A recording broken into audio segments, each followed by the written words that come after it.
சபாநாயகர் அப்பாவுவிற்கு எதிராக அதிமுக கொண்டு வந்த நம்பிக்கையில்லா தீர்மானம் தோல்வி. குரல் வாக்கெடுப்பு மற்றும் டிவிஷன் முறையில் வாக்கெடுப்பு நடந்த நிலையில் துணை சபாநாயகர் பிச்சாண்டி அறிவிப்பு.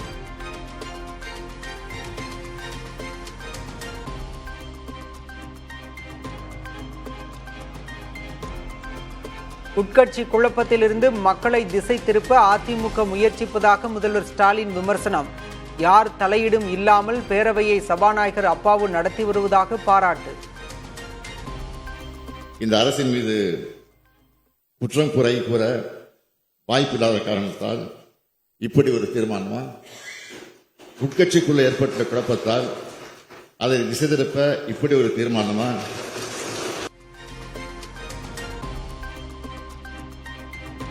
பேரவையில் கேள்வி எழுப்பினால் அமைச்சர்களுக்கு பதில் சபாநாயகரே பதிலளிக்கிறார். இன்று கூட தான் பேசியதை நேரலையில் ஒளிபரப்பு செய்யவில்லை என எடப்பாடி பழனிசாமி குற்றச்சாட்டு. அமைச்சர் பதில் சொன்னா பரவாயில்ல, நீங்க பதில் சொல்றது எந்த விதத்துல சரியா இருக்குன்னு சொன்னா இல்ல நான் அந்த பகுதி சேர்ந்தவன் அந்த தொகுதி சேர்ந்தவன் அப்படின்னு பதில் சொல்றாரு. அப்படி என்றால் அவர் ஆளுங்கட்சி வரிசையில் இருந்து அமர்ந்துதான் சொல்ல முடியுமே ஒழிய அந்த ஆசனத்தில் இருந்து ஒரு எதிர்கட்சி உறுப்பினர் பேசுகின்ற பொழுது மறுத்து பேசுவது ஏற்புடையதல்ல.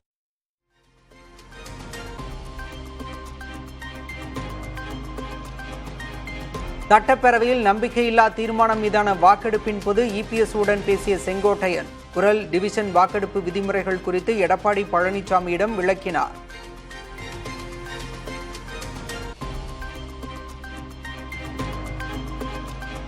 அதிமுகவில் எந்த பிளவும் இல்லை என எடப்பாடி பழனிசாமி பேச்சு. செங்கோட்டையன் குறித்த கேள்விக்கு ஒற்றுமையாக இருப்பதாகவும் பதில்.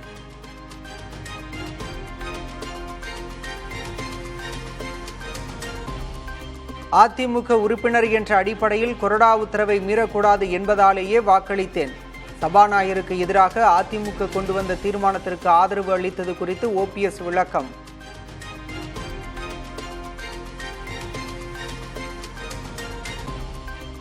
தமிழக அரசின் கடன் குறித்து சட்டப்பேரவையில் காரசார விவாதம். கடன் வாங்காமல் இருக்க அமைத்த குழு என்ன செய்கிறது என எதிர்க்கட்சித் தலைவர் எடப்பாடி பழனிசாமி கேள்வி.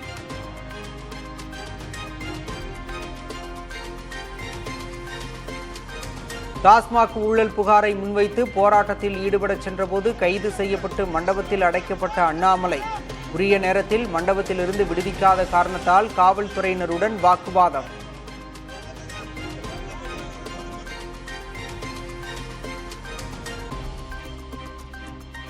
காவல்துறையினரை இனி தூங்கவிடப் போவதில்லை என பாஜக மாநில தலைவர் அண்ணாமலை பேச்சு. இனி அனுமதி வாங்காமல் போராட்டம் நடத்தப் போவதாகவும் அறிவிப்பு. இனி தமிழ்நாட்டில் யூனிஃபார்ம் போட்ட ஒரு போலீஸ்காரங்களுக்கு இன்னையிலிருந்து தூக்கம் இருக்கக்கூடாது. நான் பாரதிய ஜனதா கட்சியினுடைய எல்லா தொண்டர்களுக்கும் இந்த நேரத்தில் நான் சொல்ல விரும்புறேன். நமக்கு மரியாதை கொடுக்காத காவல்துறை இன்னையிலிருந்து தூங்கக்கூடாது. விதவிதமான போராட்டம் ஆர்ப்பாட்டம் தமிழகத்தில் நடந்துகிட்டே இருக்கும் மே 2026 வரை.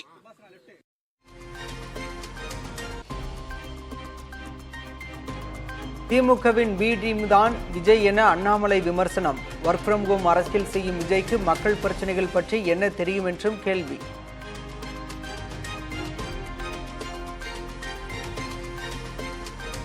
போராட்டத்தில் ஈடுபட சென்றபோது தமிழிசை சவுந்தரராஜன் உள்ளிட்ட பாஜகவினர் கைது. மாலை 6 மணி ஆகியும் விடுவிக்காததால் காவல்துறையினருடன் தமிழிசை கடும் வாக்குவாதம்.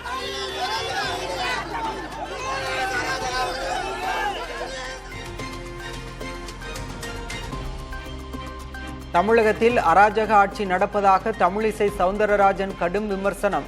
அரசியலில் இருக்கும் பெண்களை இப்படிதான் கொடுமைப்படுத்துவீர்களா என்றும் கேள்வி.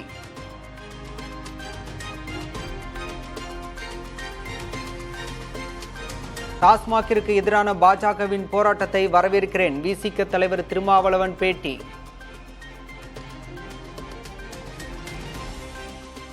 போராட்டத்தை நாங்கள் வரவேற்கிறோம்.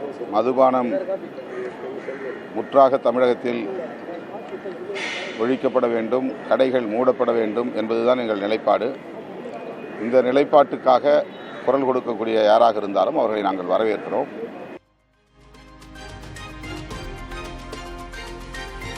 டாஸ்மாக் விவகாரத்தில் ஊழல் குற்றச்சாட்டுகளை நிரூபிக்க முடியுமா என அமைச்சர் ரகுபதி சவால். பாஜகவின் டெல்லி பாணி அரசியல் தமிழ்நாட்டில் எடுபடாது என்றும் பேச்சு.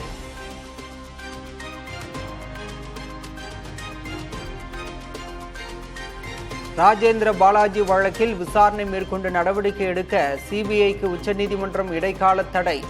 வழக்கின் கோப்புகளை 2 வாரங்களில் ஆங்கிலத்தில் மொழிபெயர்த்து வழங்க தமிழ்நாடு அரசுக்கு உத்தரவு.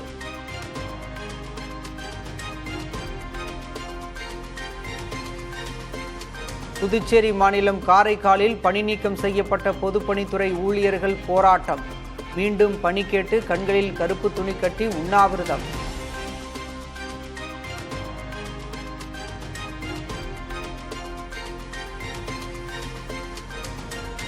எந்த மாநிலத்திலும் எந்த மொழியும் திணிக்கப்படாது என தெரிவித்த மத்திய கல்வி அமைச்சகம்.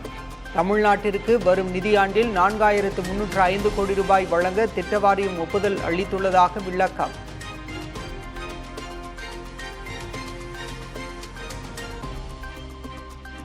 இந்திய பிரதமர் மோடி நியூசிலாந்து பிரதமர் கிறிஸ்டோபர் லக்சன் முன்னிலையில் பாதுகாப்பு ஒப்பந்தங்கள் கையெழுத்து. தடையற்ற வணிக ஒப்பந்த பேச்சுவார்த்தையை தொடரவும் முடிவு.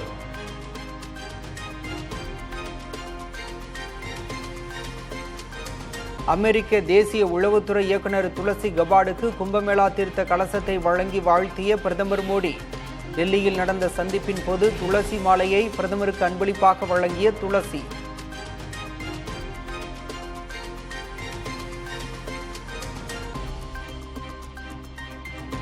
காலிஸ்தான் பிரிவினைவாதிகள் மீது கடும் நடவடிக்கை எடுக்கப்பட வேண்டும். அமெரிக்க உளவுத்துறை இயக்குநர் துளசி கபாட் உடனான சந்திப்பின் போது பாதுகாப்புத்துறை அமைச்சர் ராஜ்நாத் சிங் வலியுறுத்தல்.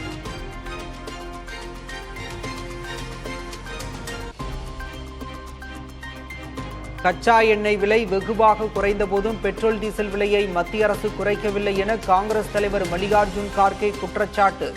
பொதுமக்களின் பணத்தை எவ்வளவு நாளைக்குத்தான் பறிப்பதாக உத்தேசம் என்றும் கேள்வி.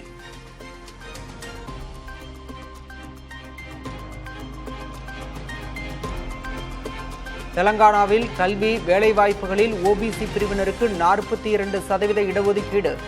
மாநில முதல்வர் ரேவந்த் ரெட்டி அறிவிப்பு.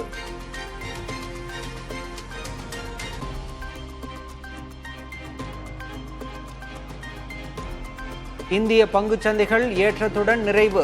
சென்செக்ஸ் 341 புள்ளிகள், நிப்டி 111 புள்ளிகள் உயர்வு.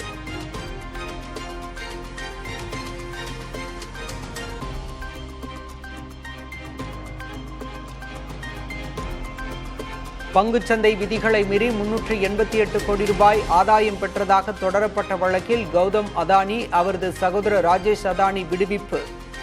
மத்திய அரசின் புலனாய்வு அமைப்பு தொடர்ந்த வழக்கில் மும்பை உயர்நீதிமன்றம் உத்தரவு.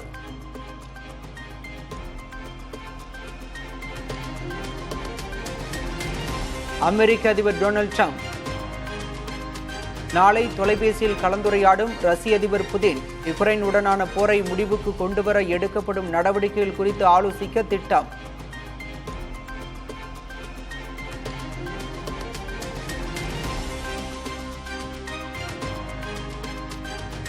தேர்தலில் போட்டியிட அனுமதிக்காதது ஜனநாயக விதிமீறல் என பிரேசில் முன்னாள் அதிபர் ஜேர் போல்சனரோ குற்றச்சாட்டு. ரியோ டி ஜெனிரோ கடற்கரையில் நடைபெற்ற கூட்டத்தில் உணர்ச்சிமிகு உரை.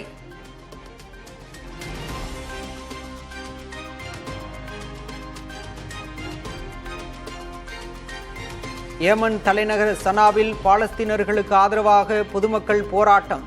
துப்பாக்கிகளை ஏந்தியபடி அமெரிக்காவிற்கு எதிராக கண்டன முழக்கம்.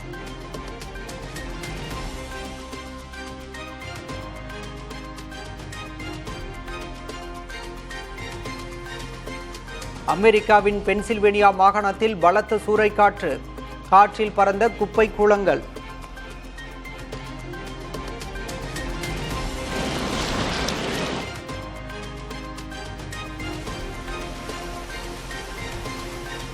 ஆப்பிரிக்க தீவு நாடான கேப் வெர்டியில் சிறப்பாக நடைபெற்ற உலக அலைச்சறுக்கு சாம்பியன்ஷிப் போட்டி. பல்வேறு நாடுகளில் இருந்து வந்து கலந்து கொண்டு திறனை வெளிப்படுத்திய வீரர்கள்.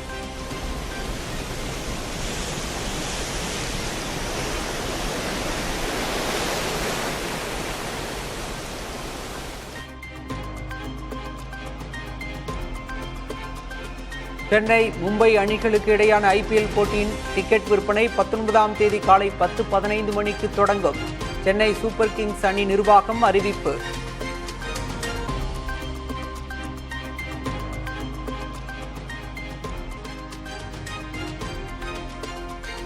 டெல்லியில் நடைபெற்று வரும் சர்வதேச பாதுகாப்பு கருத்தரங்கு 125 நாடுகளின் பிரதிநிதிகள் பங்கேற்பு.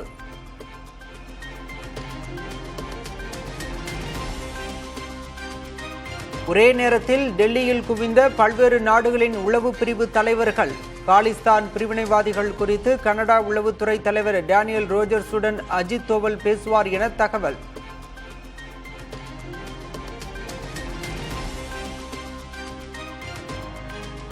மத்திய கல்வி அமைச்சர் தர்மேந்திர பிரதானின் தந்தையும் முன்னாள் மத்திய அமைச்சருமான தேவேந்திர பிரதான் காலமானார். தமிழக முதல்வர் மு.க. ஸ்டாலின், கல்வித்துறை அமைச்சர் அன்பில் மகேஷ் ஆகியோர் இரங்கல் தெரிவித்து பதிவு.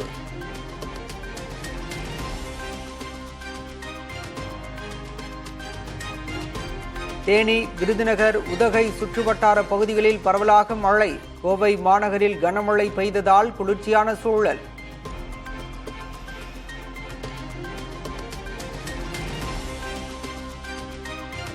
டிஎன்பிஎஸ்சி தேர்வுகளுக்கான அறிவிப்புகள் ஏப்ரல் மாதம் வெளியாகும் என அதன் தலைவர் எஸ்.கே. பிரபாகர் அறிவிப்பு.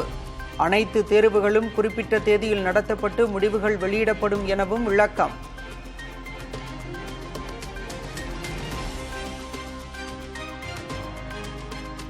தொகுதி மறுவரையறை விவகாரம் தொடர்பாக திமுக நடத்தும் ஆலோசனைக் கூட்டத்தில் பங்கேற்கிறது சிரோன்மணி அகாலிதளம். வரும் 22ஆம் தேதி நடைபெறும் கூட்டத்தில் கட்சியின் மூத்த தலைவர்கள் 2 பேரை அனுப்பி வைக்க முடிவு.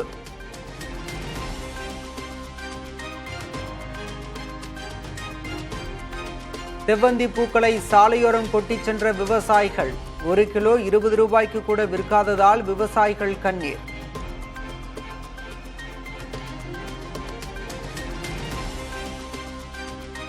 உந்திச் செல்ல வழிவிடவில்லை என கூறி ஆபாசமாக திட்டி பேருந்தின் கண்ணாடியை உடைத்தவர் கைது. விசாரணைக்கு பின்னர் சிறையில் அடைத்த புதுச்சேரி காவல்துறையினர்.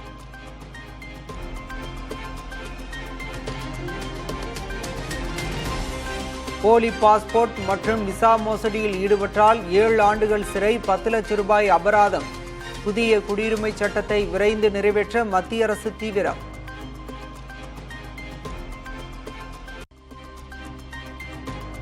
வக்ஃபு மசோதாவிற்கு எதிராக அகில இந்திய முஸ்லிம் தனிநபர் சட்ட வாரியத்தினர் டெல்லியில் போராட்டம்.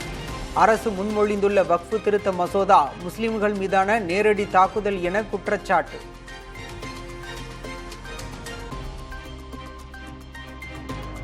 நாடு முழுவதும் மே மற்றும் ஜூன் மாதங்களில் கடுமையான மின் பற்றாக்குறை ஏற்படும் என அதிகாரிகள் எச்சரிக்கை. அதிக மின் பயன்பாடு தேவைப்படும் நேரங்களை மாற்ற தேசிய மின் விநியோக கட்டமைப்பு மையம் பரிந்துரை.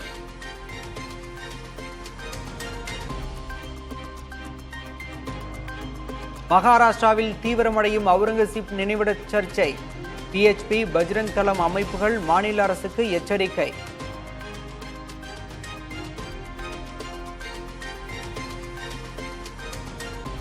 வனத்துறையினரை தாக்கிய புலி சுட்டுக் கொலை. மயக்க ஊசி செலுத்தி பிடிக்க முயன்றபோது ஆக்ரோஷமாக தாக்கியதால் நடவடிக்கை.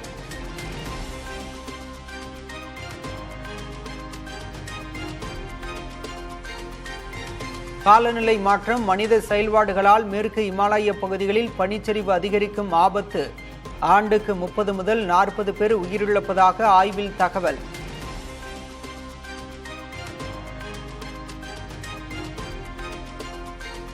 அமெரிக்க பாட்காஸ்டருடன் பிரதமர் மோடி நடத்திய உரையாடல். தனது ட்ரூத் சமூக தளத்தில் பகிர்ந்த அதிபர் டிரம்ப்.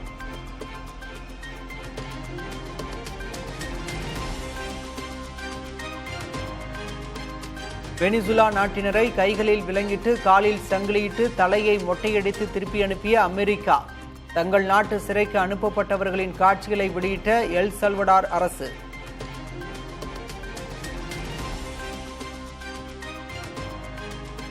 பத்து ஆண்டுகளில் வங்கிகளுக்கு வந்திருக்க வேண்டிய 16,35,000 கோடி ரூபாய் வாராக்கடனாக அறிவிப்பு. மாற்று வழிகளில் கடன் வசூலிக்கப்படும் என மத்திய நிதியமைச்சர் நாடாளுமன்றத்தில் விளக்கம்.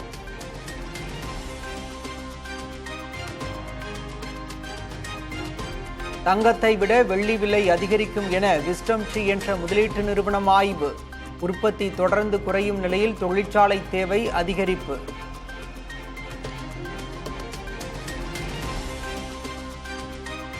பறவை காய்ச்சலால் அமெரிக்காவில் முட்டை விலை கடுமையாக அதிகரிப்பு. ஓராண்டில் முட்டை விலை 60% உயர்ந்ததால் அந்நாட்டு மக்கள் அவதி.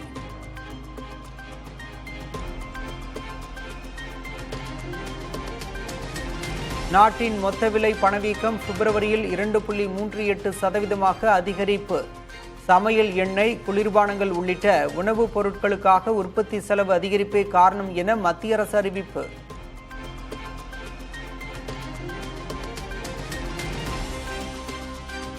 ஹவுத்தி கிளர்ச்சியாளர்கள் மீது 2வது நாளாக அமெரிக்க படைகள் சரமாரியாக தாக்குதல். ஹவுத்தி பதில் தாக்குதல் நடத்தியதில் செங்கடல் மூழ்கிய 2 கப்பல்கள்.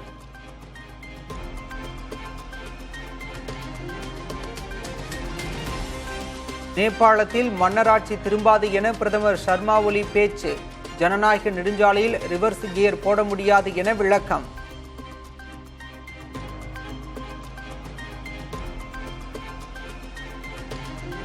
அமெரிக்காவின் மிசிசிப்பி மாகாணத்தை புரட்டி போட்ட சூறாவளி. பலத்த காற்று வீசியதில் ஆயிரக்கணக்கான மரங்கள் வேரோடு சாய்ந்து சேதம்.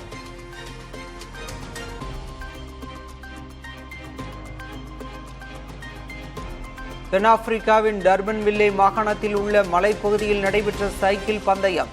குன்றுகள் மீது சைக்கிள்களை அதிவேகமாக ஓட்டிச் சென்று இலக்கை அடைந்த வீரர்கள்.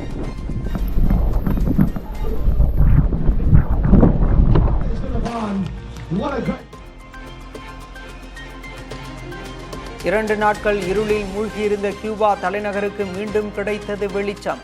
சேதமடைந்த மின் நிலையத்தை இரவு பகலாக சீரமைத்ததால் 19% பகுதிகளில் மின் விநியோகம்.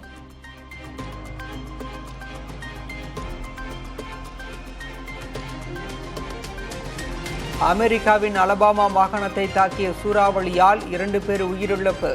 3 லட்சம் மக்களின் இயல்பு வாழ்க்கை பெரும் பாதிப்பு.